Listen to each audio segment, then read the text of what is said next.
સવારથી રાત જોબ, છોકરાઓ અને પરિવાર સંભાળતા વર્ષો વીતી ગયા. પૈસા કમાવાની ધૂનમાં તો પોતાની જાતને જ ભૂલી ગયા. જન્મ મરણ સહયોગ વિયોગના દુઃખથી તો થાકી ગયા. આ બધા દુઃખોથી મુક્ત થવાનો કોઈ ઉપાય છે ખરો?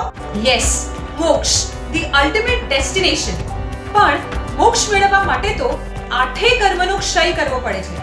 અને કર્મક્ષય માટેનો મોસ્ટ પાવરફુલ તપ એટલે કે સર્વ સિદ્ધિદાયક સિદ્ધિ તપ.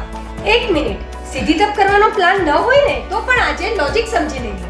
સિદ્ધિ તપનું મેજર ફોકસ છે આત્માની શુદ્ધિ. મોક્ષ મેળવવા આઠે કર્મનો ક્ષય કરવા માટે જ સિદ્ધિ તપમાં 8 બારી છે. 8 બારી એટલે 1 ઉપવાસ બ્યાશનું, 2 ઉપવાસ બ્યાશનું એમ કરતા 8 ઉપવાસ બ્યાશનું કરી આઠે સિદ્ધિની પ્રાપ્તિ થાય છે. એક બાજુ હાલના સમયમાં જ્યારે સામૂહિક પાપનું બંધ થઈ રહ્યું છે ત્યારે આપણે સામૂહિક પુણ્યનું ઉપાર્જન કરી સિદ્ધિ તપ દ્વારા આ મનુષ્ય ભાવને સાર્થક કરીએ.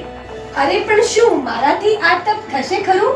અરે, 3 લોકના નાથ જેમને પોતાના સંપૂર્ણ જીવનમાં અનુપરમાણુ શિવ બની જાઓ, સર્વે જીવો મોક્ષે જાઓ એવી અદ્ભુત ભાવના ભાવી હોય એવા તીર્થંકર પરમાત્મા શું સિદ્ધિ તપ કરવામાં સહાય નહીં કરે?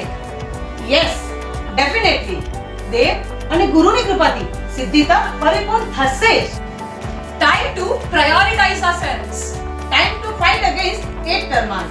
Time for inner purification.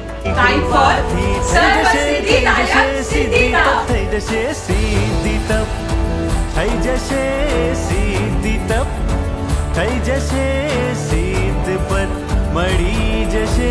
સિદ્ધિ તપ થઈ જશે ને સિદ્ધ પદ મળી જશે. સિદ્ધિ તપ